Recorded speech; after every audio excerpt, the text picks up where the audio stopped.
Okay.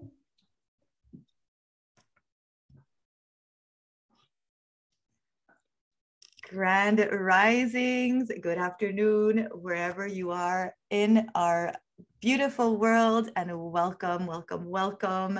I am so happy to be here today, joined by my beautiful sister and absolute queen, Sandra Kimler, who is joining us from the south of France, but she is from Australia, and she is joining us today to share her powerful journey and her life work, her mission here in our planet. She is a world acclaimed international speaker, Amazon best-selling author. She's wrote 7 books. Oh my goodness, she is so inspired. She's an animal rights activist, also a vegan nutritionist, and creator and founder of her own line of organic superfoods, alkalizing herbs called SunLove. She is such an accomplished woman. She has been inspiring me on my journey so much to leveling up, speaking out for the animals, doing the right thing, and bettering myself and my health. So I am so honored to have her here with us today because she is a warrior queen. She has overcome so much from her own health struggles. You know, she had a lot of different health problems when she was young, and she has come out of it through pure nutrition, no medication, no pills, no doctors. She has really learned to heal herself, and she is here to share how you too can heal yourself through the power of living foods, fruits, veggies, and natural organic superfoods as well. You hold the power in your hands, and Queen Sandra is here to show us how beautiful and simple life can be when we stop eating animals, when we let go of the dairy, when we start, you know, living more joyously and in harmony with nature. So without further ado, Queen Sandra, I welcome you. We look forward to hearing where you came from. Maybe we could start with that as you introduce yourself, but like really let's look at what life was like for little Sandra, you know, struggling and in pain, and how you came to this path. Oh, Aileen, Queen Aileen, just thank you so much for that amazing introduction. That is just a lot to take in, that I've done all that. But yeah, thank you. And thank you for this program, because you are enlightening so many people. And my story did start very early in life, because I grew up in Rotterdam with normal parents who served meat and 3 veggies. I was a sickly child. I did suffer from asthma and the snotty noses and tonsillitis, earaches, allergies, and medication. And being in hospital was a normal thing for me in life as a child. But at the age of 5, I went to, with my school, with my little kindy, to a petting zoo. They called it a petting zoo. It's basically like a farm where they have young animals. And I loved them, and I loved the energy. And being in Rotterdam, you don't get to touch animals and be in contact with them. And when I did that, and those little chicks, I thought, surely not. Surely, I'll put it out of my mind. Surely that is not the same kind of chicken that I eat at night. So as soon as I came home, I asked my mom, I said, you know, is that what we eat? And she said, yes. And she didn't hide anything. She didn't sugarcoat it. It was just a matter of fact, and it's a part of life. Yes, that's what we do. We have to eat animals in order to be healthy, in order to get our protein, and otherwise we'll die. So they came from a good place. They weren't horrible people, but it took me back so much. It scared me so much. And I actually felt, I remember feeling, you should have asked me that. You should have asked me if it was okay with me to eat my friends, to eat those beautiful beings. Because if you would have asked me, I would have said, I'd rather die than eating those beings. That's how strongly I felt about it. And of course, at that age, the word vegan, I mean, in 2 years, I'm going to be 60. So we're talking a long time ago. The word vegan wasn't around. It was just, I had to eat meat, and it was horrific. I can honestly tell you that as a child, if your child does not want to eat meat, you have to allow them. What you need to do is educate yourself. Yes. because your child needs to eat something. Anyway, long story short, I had to eat meat till I was at least 10. And, you know, the arguments, the fights, you know, I mean, back then you were allowed to hit your children. So I got plenty of that. And I remember the day so well that I was allowed to be vegan. My parents served spaghetti with spaghetti balls, and I grabbed one of those bowls and I threw it through our living room. It bounced on the carpet, because there you have carpet, and I knew that I was going to be the next dead thing being thrown by my father. He stood up, and I knew I was going to get punished, but my mother just said, sit down. She said, from now on, she doesn't need to eat. Like, I get goosebumps when I'm telling this story, because that's how it happened. In a quiet voice, she said, from now on, she will not have to eat animals anymore. And the relief in my heart. I mean, I cleaned up the mess. I knew I was going to get punished, but I won. In here, I won. And so slowly but surely that happened. My mother made a decision to find out what other foods I could eat. And with that, she found out that protein actually comes from plants, not animals, or it comes from, but the animal is the middleman. And calcium, this calcium in so many things, not just milk. Yes. Although it did take a while before I also put one and one together with dairy and cheese, because you don't immediately see that animal in the shops in bits and pieces, do you? Right. So it took a few years before I was fully vegan, and then of course you keep on learning. You find out that there are anchovies in a lot of sauces, and you know, Worcester sauce is actually made from anchovies. And so it is a process where you learn, and even not that long ago, I'm talking a few years ago, I found out that, like with orange juice, the sugar in orange juice can have the bone, like it's not real sugar that they put in there. And then you also go to another level. How much water content does it take to make your product? And are you going to be happy with that? For instance, the orange juice we buy in the shops, it takes like 3 liters to make 1 liter of orange juice. Are we really going to be happy doing that when you are constantly trying to involve yourself and like better yourself? Are you really going to, you know, stay at the same level? No, you're not. You're going to keep on learning. And I am still learning. Yes. I don't think anybody ever stops learning until the day we go to the other side. You know, yeah, so that's my story growing up, and I can keep going. I love that story. I could definitely relate to that. I just want to say that I've had a very similar experience when I was 9 years old of asking my mom. It's so funny that you said that, because a lot of children have those feelings, right? They're like making the connections, and it's often the parents that, you know, by no fault of their own, by their own programming and, you know, indoctrination, they just don't know. They think it's good for us. You know, they really think like they're doing something good by giving us the meat. So definitely it's important to support our children with that, because I think more and more too are coming into this world already plant-based, already like having that consciousness of like not wanting to eat animals.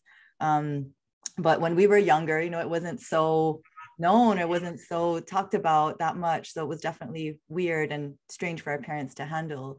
And I mean, my whole like eating disorders came from not just that, a lot of other things too, but I think the control over like, you must eat this, you must do this, so it could be really damaging to children. And to just really accept and, yeah, like you said, educate ourselves as to how we can feed them in different ways. So beautiful, like to know that. So you were struggling a lot with your health issues. And then when you stopped eating the meat, like did the symptoms start improving? Like what was happening? You were taking medications, you were in and out of hospitals. Like what happened on your health journey when you changed your diet? Well, a light was turned on with my mother, because when she started researching, she found out that meat or dairy, any animal protein, is very acidic, and that our body really needs to be alkaline in order to be healed. And so a whole world opened up for her. And there was a doctor in America, Dr. Bernard Jensen, who a lot of us will know. He was the founder of the iridology chart, the iridology, because he was an iridologist and a naturopath. He was it all. Anyway, she took me to him in America when I was a teenager, and she kept on learning, and she became his student. And with that, she learned about alkaline foods and how detrimental acidic foods are for our health. And so my diet was completely changed. And with that, my health improved. I had no more asthma. My allergies cleared up. No more earaches.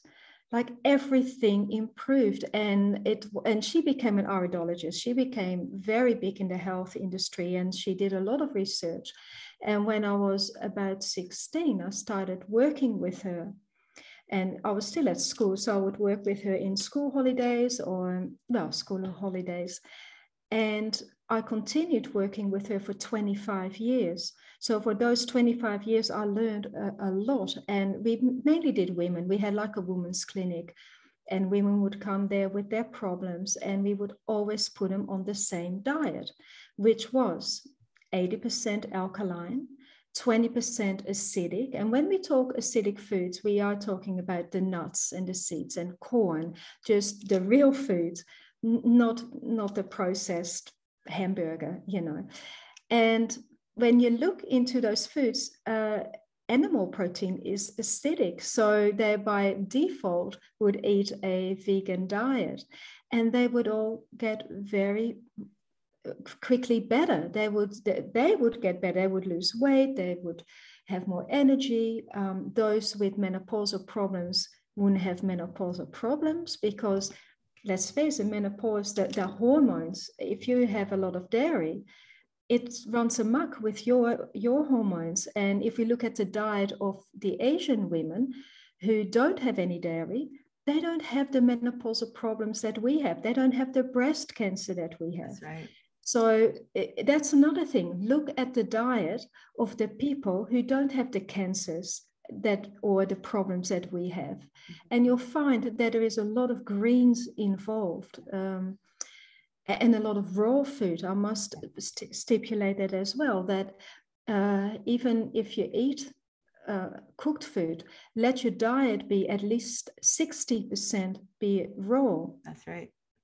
Yeah, it's you might say, well, it's harder to digest, but that's what we want. You want your body to work for you. You want your body to develop those enzymes that digest raw food, because if that all goes well, then you continue your whole life to be able to eat raw food. Because a lot of people, they have to what's called blanch their veggies, and that means they have to throw hot water over their food, killing all the all the good stuff, and soften the food so they can eat it. So you don't want to put yourself in that position. So eat as much raw as you can. Carrots, beetroot, all your fruits. It's an important part of healing. And so with that, I don't think I've ever been sick since. I don't have a doctor. My children grew up vegan, and they don't have a doctor. And they are 20 and 21 or 22, sorry, and they have never, I can honestly say they've never been sick. And if they did not feel 100%, that was so rare, I would happily had them at home, to have a rest or have a day off. But that rarely happened. They never went to a doctor so far.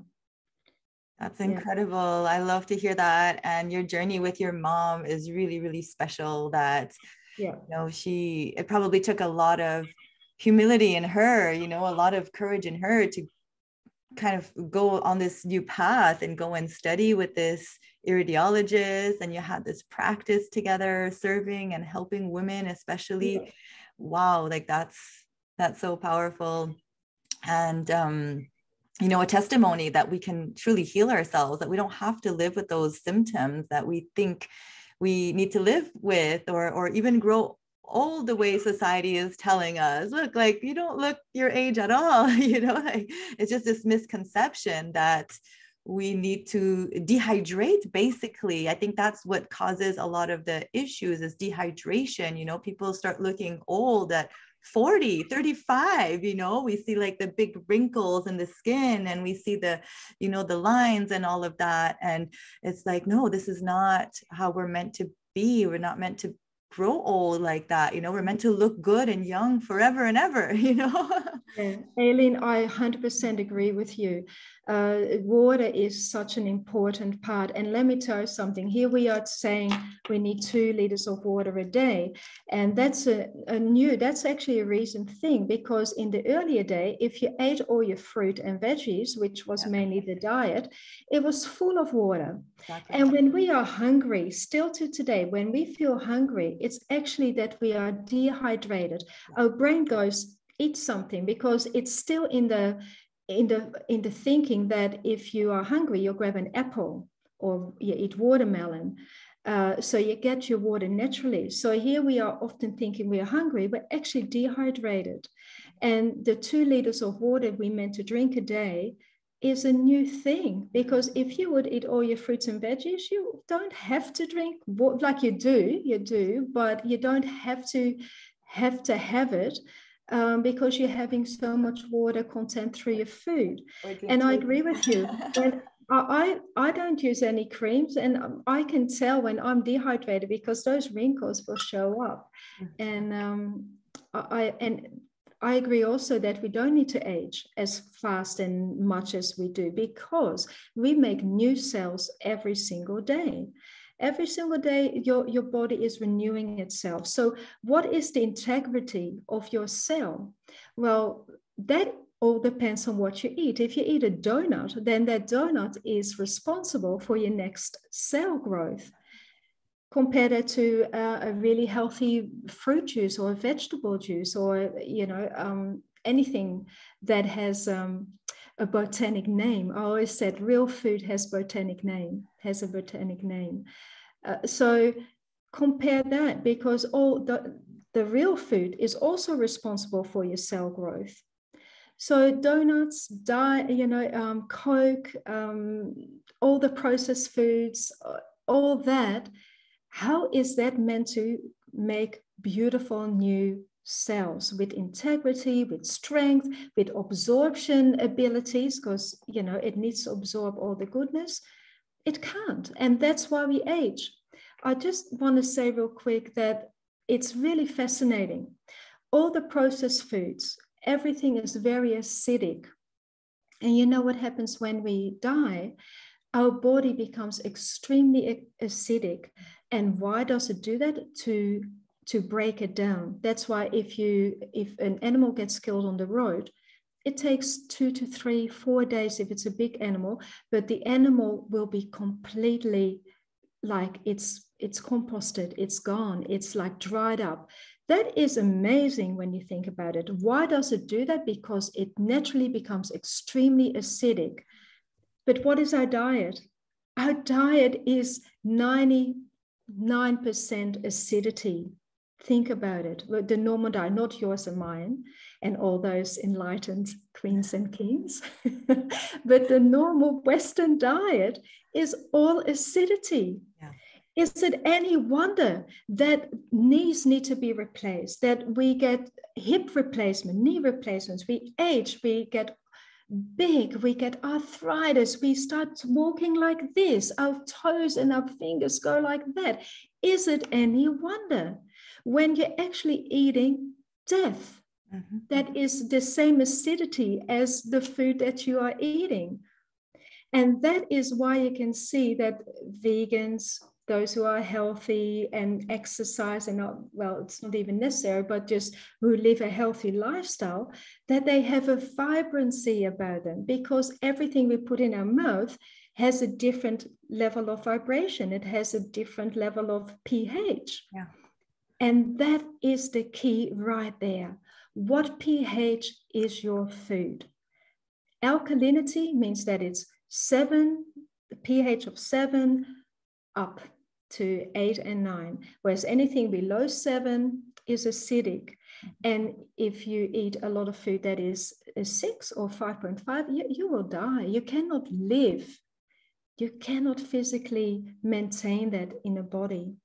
You could be surviving, but maybe not thriving, right?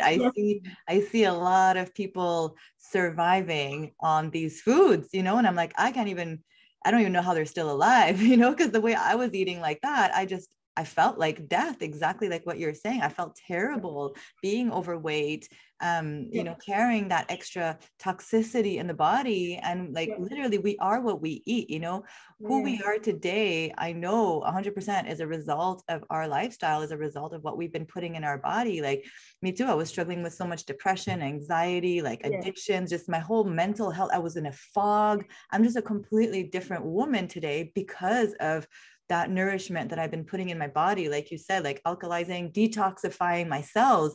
But if we keep putting, and it's all by design too, when you were talking about, you know, the arthritis and the asthma and the diabetes, like all of this, I mean, the food industry and the pharma companies are just together, right? They're like together in this. So it's like, let's give them a problem, let's give them a solution, give them more pills. So that's why they don't like people like us awakening and healing ourselves, because there's no money in that for them.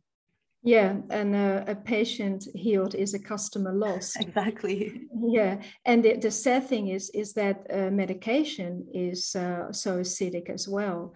Oh, yes. You know, and the other thing is that they haven't, who outsourced their health, you know, because what does a doctor know about you? Have you got stresses at home? Because you know, stress really depletes our health as well, our immunity. What is your work like? Are you happy in your work? Are you happy with your partner? Do you sleep well? You know, so a doctor just goes, okay, you've got this symptom and this medication goes with that. They don't find out the cause of it. And that's really sad, because that's where you can heal, when you find out the cause. And we find out that the cause is usually emotional, because the body follows the mind. If you have a lot of anger, you will choose foods that are different to when you are happy. When we are sad, we will choose the foods that are sweeter, because we need that nourishment. If we are tired, we tend to grab foods that are salty. So the body follows the mind. I mean, we all know that little experiment. Do you know when I say, I've got a lemon in my hand and it's a big, juicy, yellow, big lemon, and I am going to bite in it. I'm going to bite into this juicy lemon. Now, what's happening right now? We get saliva. You know why we get saliva? Because the body follows the mind. There is no lemon. Where's the lemon? That's how powerful it is. That's how powerful our mind is. And that's why it's so important to always be positive, to speak nice words, to think nice words, and to do good acts, because our body follows whatever is in here.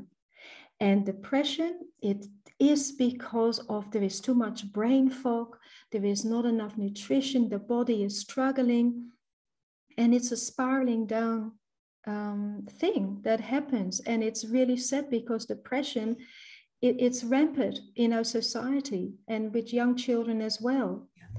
You know, and I really think that food can help in that respect. Absolutely. Yeah, it all comes from the gut. It all comes from the intestine and the health of the gut. If there's backed up waste, if there's, you know, things that are going on in the digestive system, like 100%, everything comes from the digestive system. Also, it's interesting, you were talking about the water.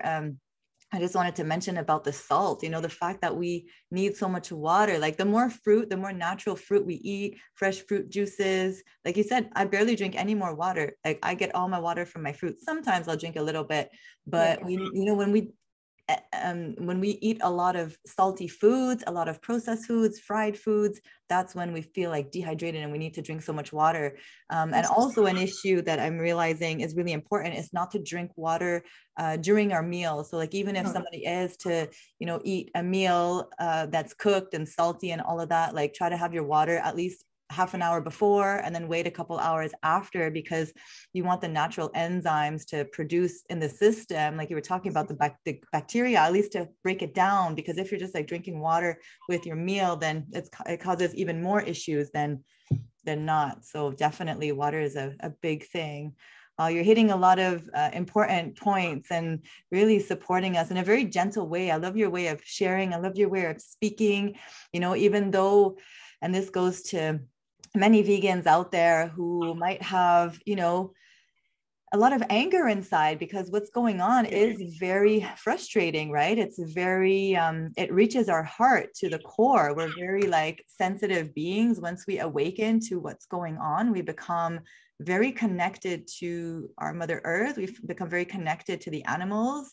Yeah. And, you know, there's not a day that goes by that I don't think about what's going on in those slaughterhouses that, and it's like, but how do we transform that frustration, that pain into positive action is what you're doing, right? And there might be some times where we feel a little like more angry, or when somebody comes with us with a silly argument, you know, about why they want to justify eating animals.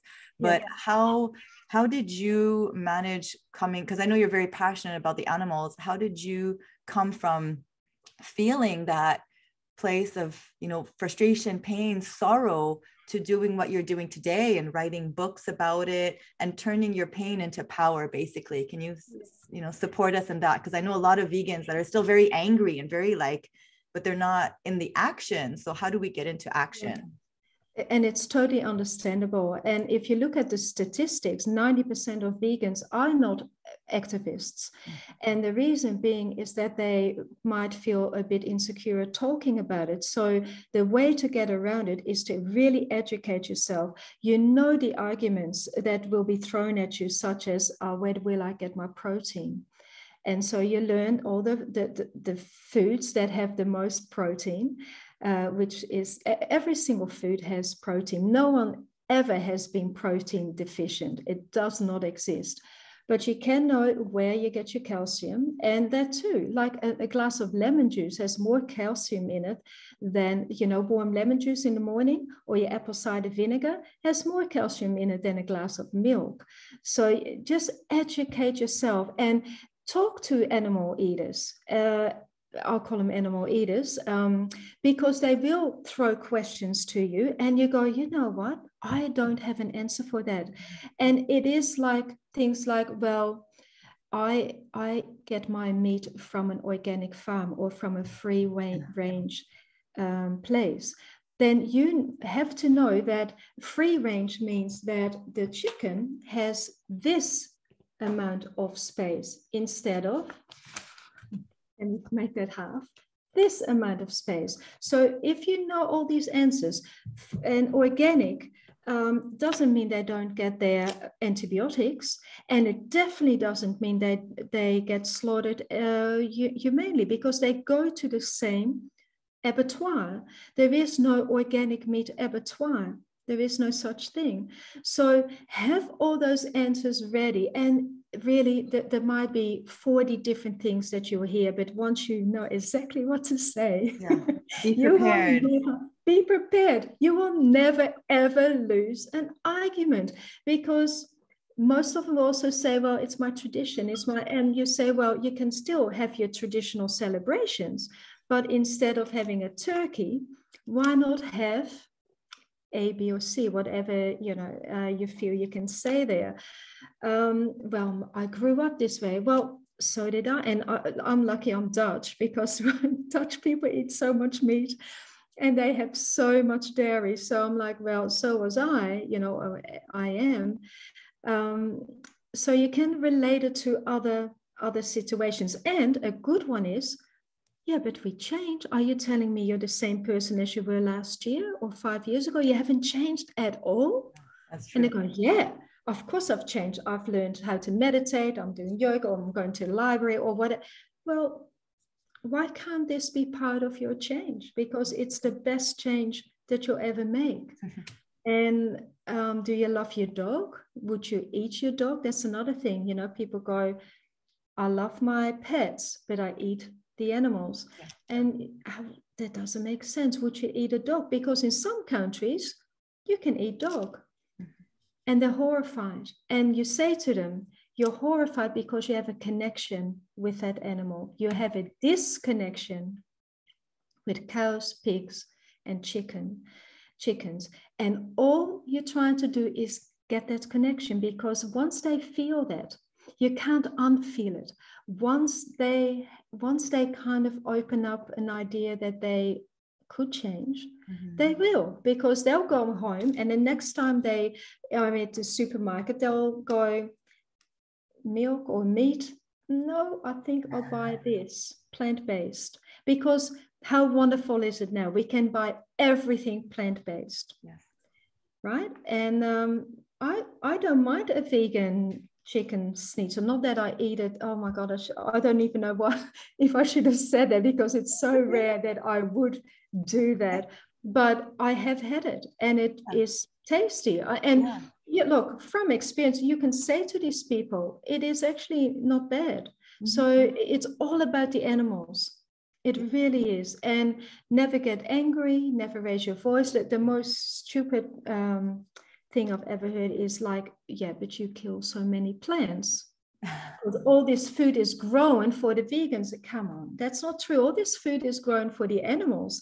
The Amazon is being like, it's disappearing at 2 football fields per second, because we need that land either to grow the food, corn, wheat, and soy, to feed the animals, or to have grass for the animals to feed on, because we want grass-fed meat. So know your stuff. Watch movies like Cowspiracy. It's very good. There is no Seaspiracy is very good. Know your numbers. Know that 75 billion animals are killed per year, and that doesn't even include the fish. They're land animals.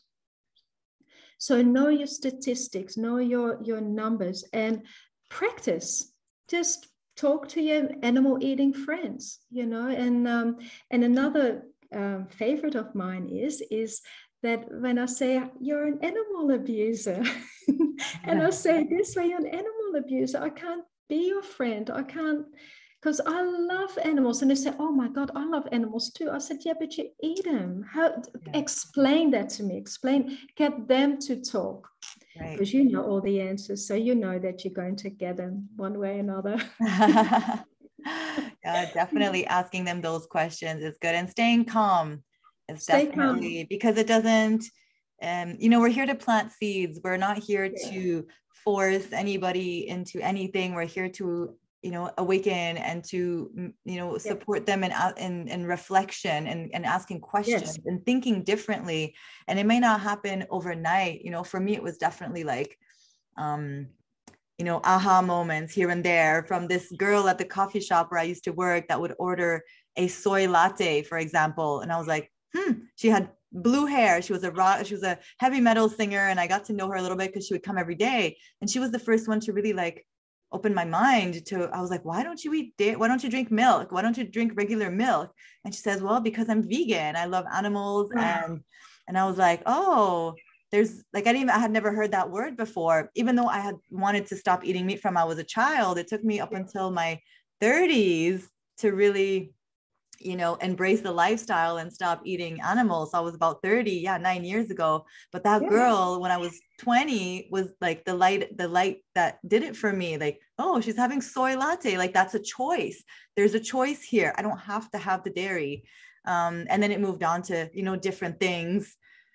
Oh, one of the things too was one of my dad's work parties. They had a lamb on the spit.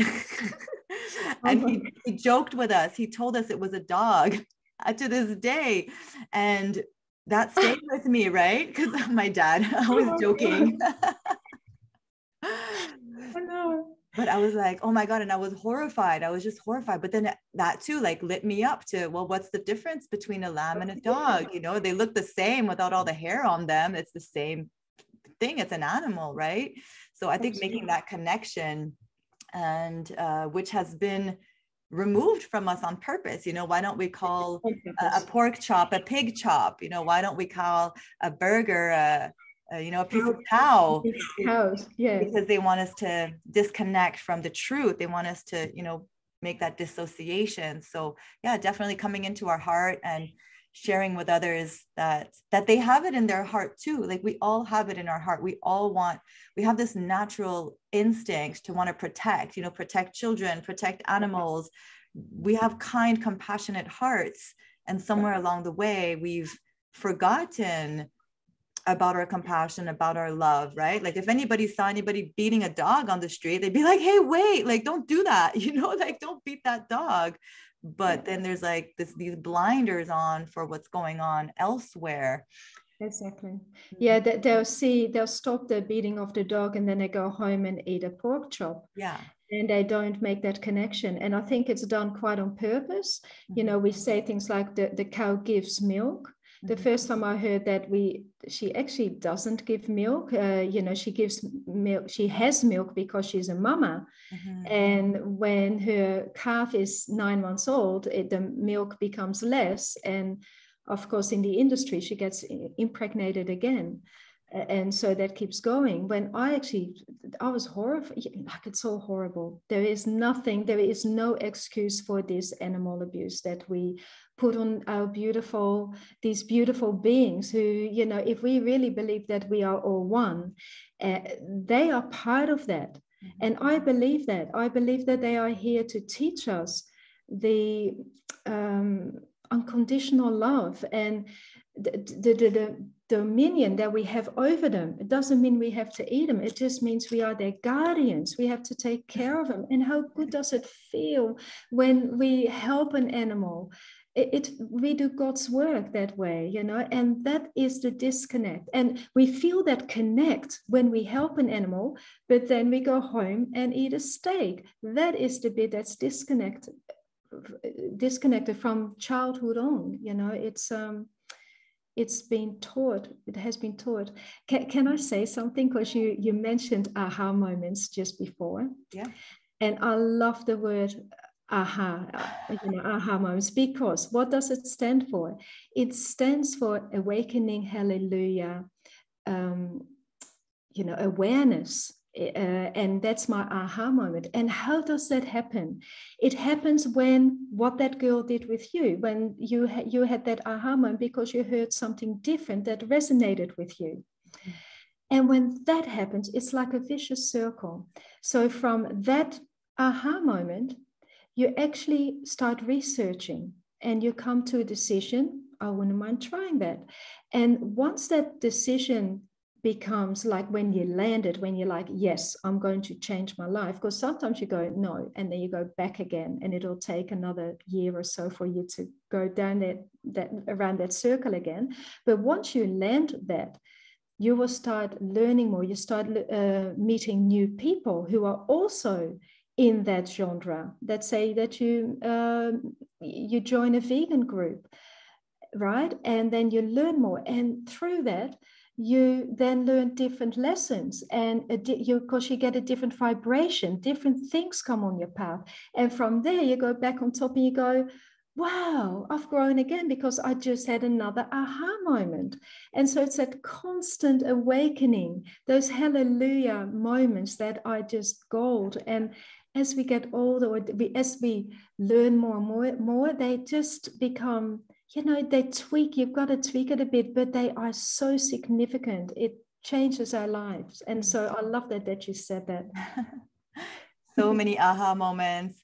And it didn't come without facing the resistance. There was a lot of resistance in my life, even like with sobriety. I got a lot of aha moments for getting sober, seeing somebody recover, somebody, telling me their recovery story or their survival story, or hearing it, but I was still using, or, even after that girl told me about the soy milk, I was still consuming animal products for a while because there's that resistance. And I think that's what we have to kind of break through, because in order to be plant-based, in order to be vegan, we have to be willing to admit that what we've been doing wasn't working and wasn't wasn't I don't want to say right or wrong there, but yeah, I mean, we weren't, what we were doing, let me just say it, like, is wrong. Yeah, like, is wrong. Well, I don't like to classify things, but yeah. Yeah, but it is easier to fool somebody than it is to convince them that they have been fooled. Nobody likes to hear that what they've been doing in their life is wrong or could be different. Nobody likes hearing that. That's our ego. That's our survival. So to choose another way it takes courage, a huge amount of courage. And like you said, it takes time, because we might have got that aha moment, but it might take 6 months, a year, 2 years, 5 years for that to land. It's when it lands, you cannot go back, but it needs to land, because that's when you change your vibration and you change the people around you. Yeah. That's when change really happens. Yeah. And we could do it gradually too. I think what's beneficial to support our listeners is that we don't have to do it all of a sudden, all or nothing, because the body does need to adjust. And I'm very passionate about the transition phase, and supporting our kings and queens through the transition, right? It's like, if we're eating animal products 3 times a day, like, it's very rare to go from that to going vegan overnight, right? It's very rare. It'll usually be a slow transition where we start by, eliminating one of the animal products in one of the meals, and then moving towards a more plant-based, having smaller amount, for example, of chicken with a bigger salad, start increasing the amount of living food, start increasing that. And then your body's just naturally going to gravitate more and more towards those foods. Like, it's hard. We can't force our way into veganism, but we can, with more awareness, start bringing in more awareness, start having maybe a full day plant-based and see how that feels, and then go back to the meat the next day. They just start having those experiences. A juice cleanse might be really beneficial too for some that feel the calling, because a juice cleanse is like, clean the palate, clean the system, start a new slate. That's how my dad went plant-based. He did a 10-day juice cleanse, and boom, he never ate meat again. What? I was like, that's amazing. So a juice cleanse could be really powerful too. A fruit cleanse, that kind of stuff, to like recalibrate the palate and the gut microbiome, and really feel how you feel. Like the proof is in the feeling. It's like, somebody could pay me today to eat a piece of steak. Like, I would not take it. I don't care how much money they're going to give me, because the way I feel is everything. At some point after we pass the detox, it might not be always fun, but once you pass that detox and you get to the other side, then you're so good. Yeah, I totally agree with you. And there's a few things that you've touched on which are just so right on point.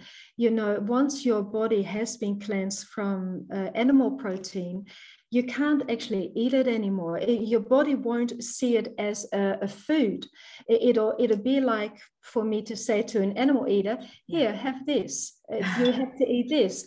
Their body will not recognize this as a food. And that's how vegans if somebody says you have chicken or have meat, you can't, your body won't recognize it. And what was the other thing that you touched on? You are so wise. I love listening to you. Right. It's also the brain. Oh, that's what I wanted to say. We tell ourselves so much misinformation. Because think about this, when we give up cigarettes, what do we expect? We expect to get sick. When we give up alcohol, we expect to get the headaches. Coffee is a perfect example. We get the coffee headache. Give up sugar or salt, my God, you'll be feeling really not well for a few days.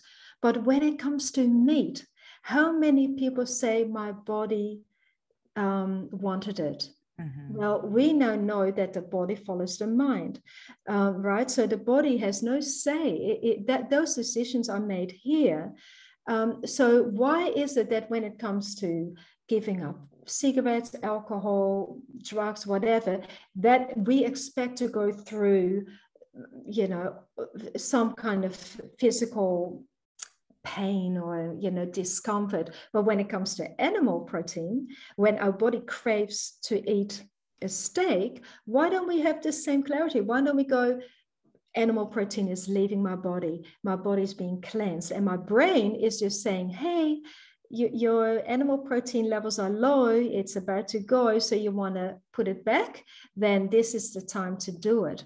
And why do we listen to that? Because really it's the body cleansing ourselves from animal protein. And it's really a good thing for everyone to know, because so many women feel they want to have that steak near their menstruation, for instance.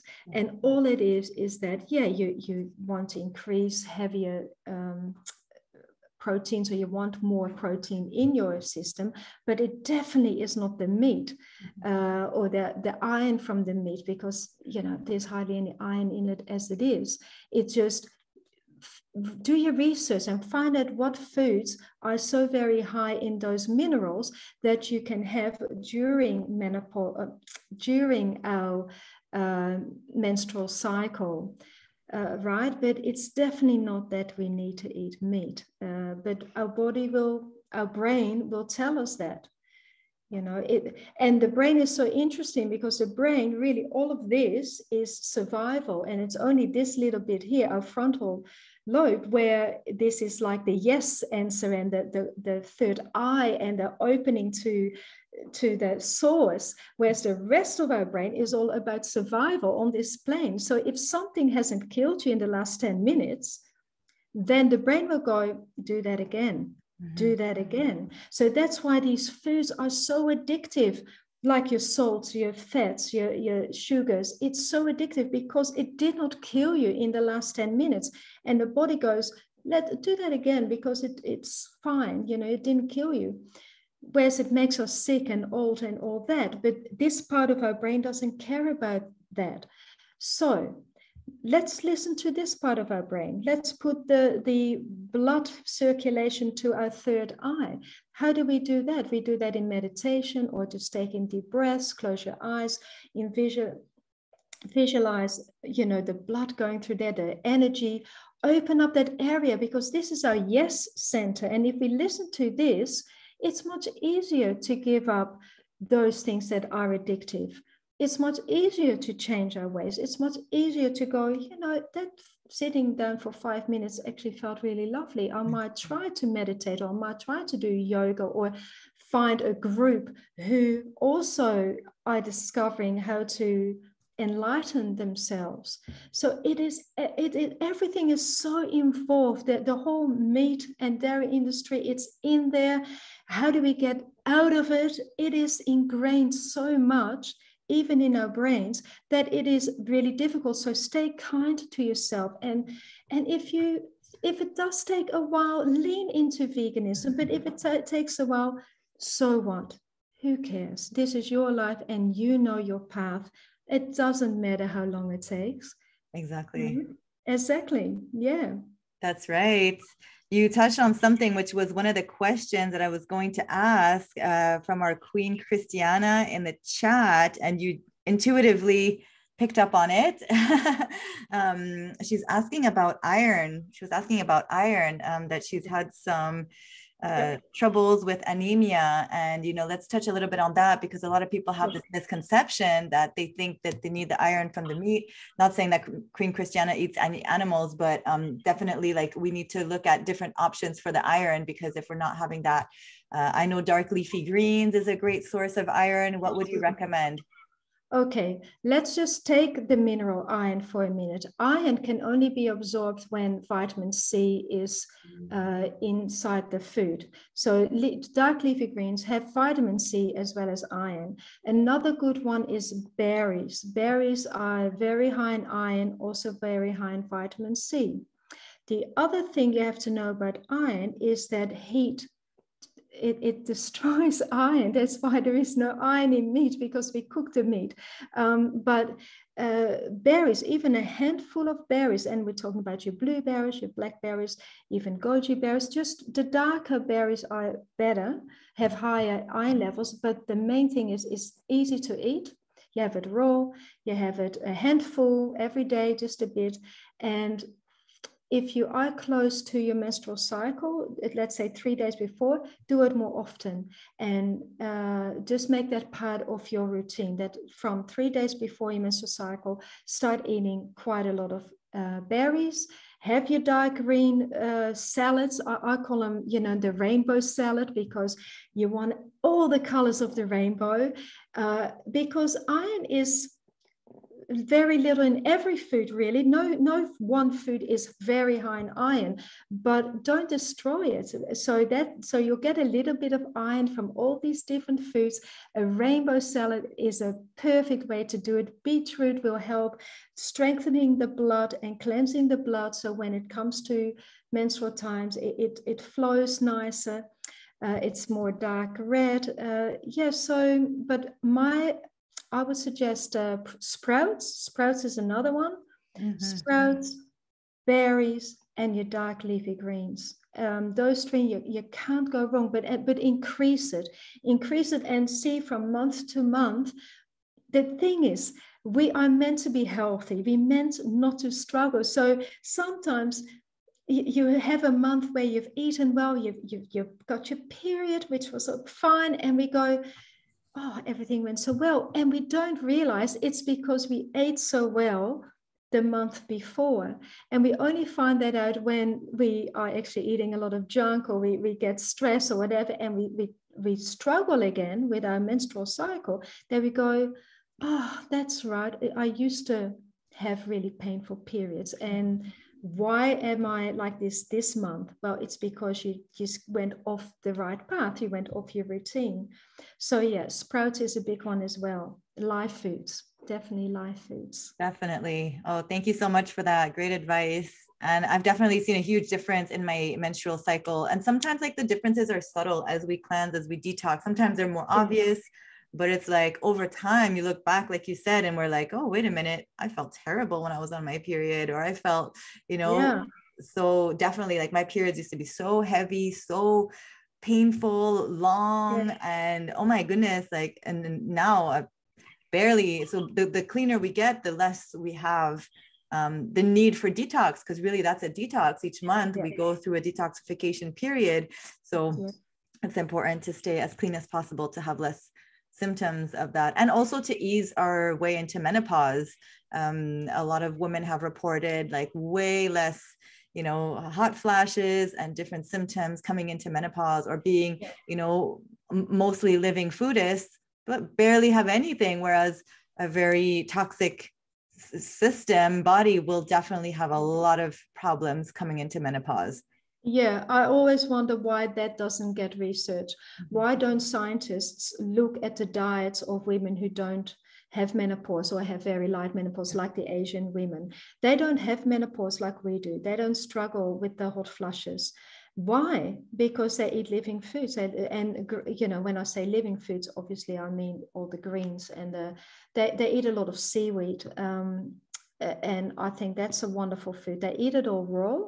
Just look at the diets of those people who don't struggle, and you find out that animal protein is you know, they have fish and they have a bit of pork, but it's not the main. The main thing they eat is they have salads like this, and it's full of seafood. They're all different, what do you call it, like plants, sea plants, or your seaweed, all the different seaweeds. When I was there, they just had rows and rows and rows of different seaweed. It's incredible, and it's a normal part of their diet just to eat that. No wonder they don't struggle. You know, it's amazing. Yeah, we really are what we eat. You know, the body becomes, and the mind becomes what we put in our body. So tell us a little bit about your books, and also how we can find you, get in touch with you.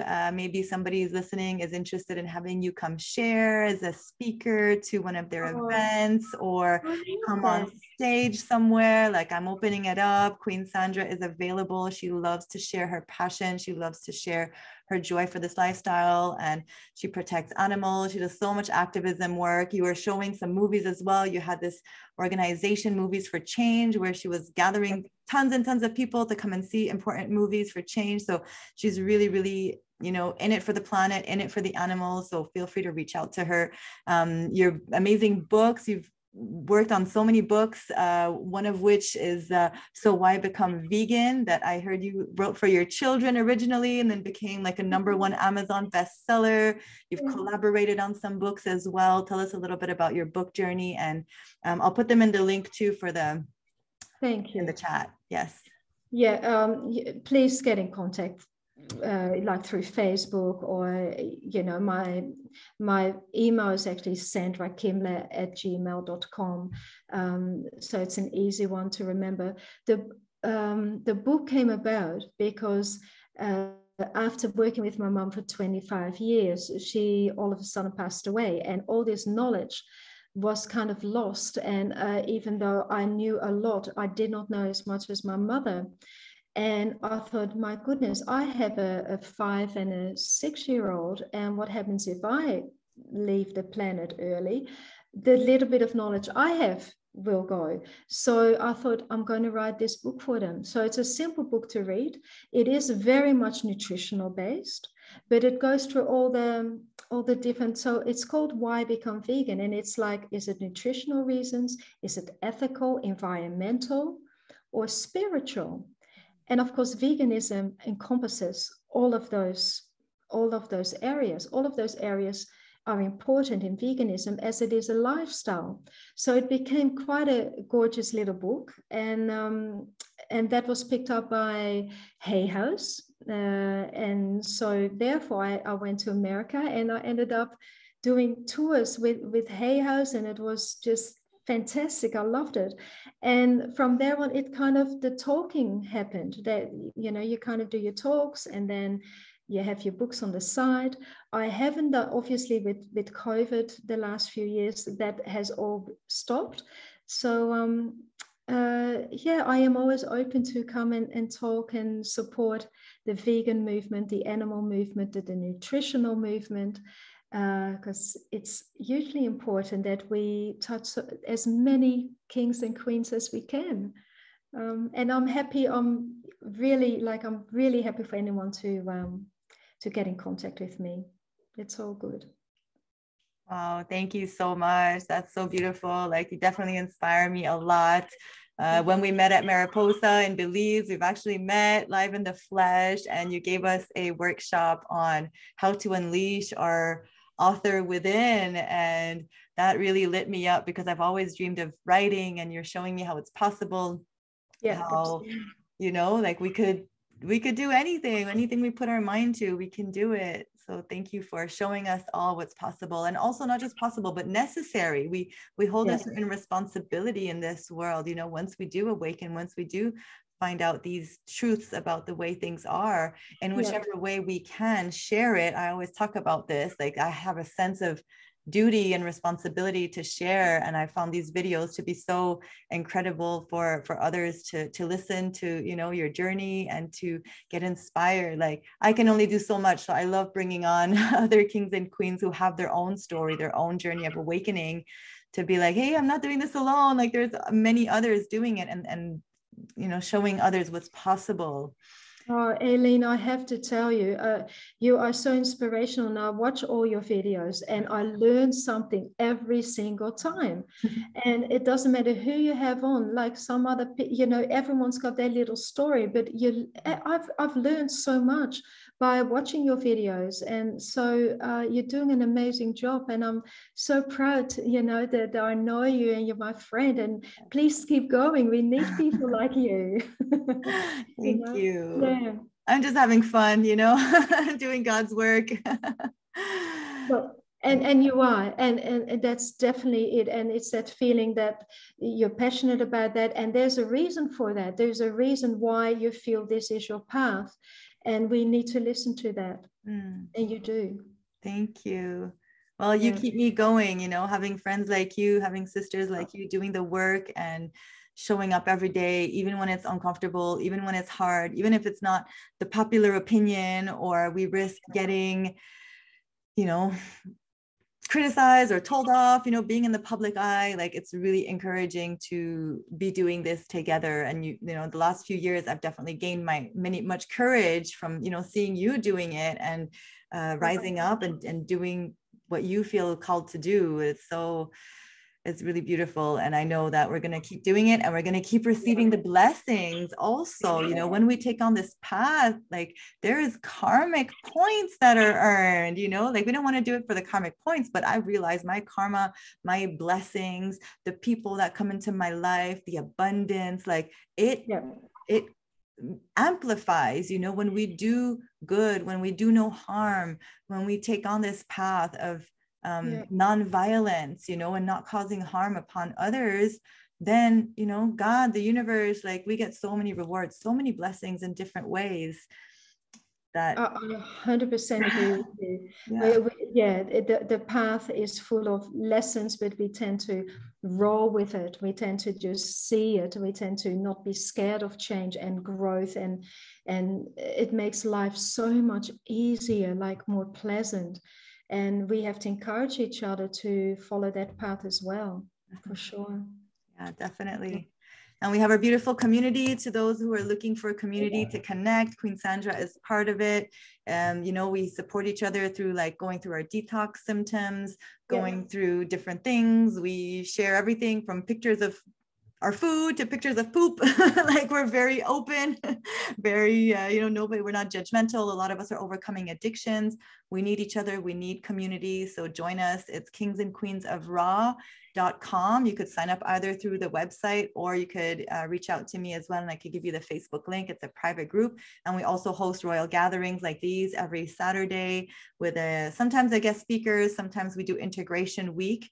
But yeah, definitely healing and community is super, super beneficial for that. Private coaching as well. Do you offer private coaching as well if somebody needed some support? I have stopped because I'm selling my place, and I thought I will stop, but I'm always very happy to help people. Okay. They just need to contact me, and I'll do a Zoom meeting with them, and I'll just give them, you know, I'll see what I can do with them or for them. And absolutely. Okay, sounds good. Well, I thank you. Thank you very much for this. And it was lovely to connect with you again. Yes, this was a beautiful, beautiful interview. So many golden nuggets and moments of wisdom and deep introspection for all of us, including myself. I learned so much from you. Thank you. Lovely to do this. We'll see each other again, I'm sure. Anytime. I look forward to it. Bye. I love you. Take care. Love you too. Thank you. Bye.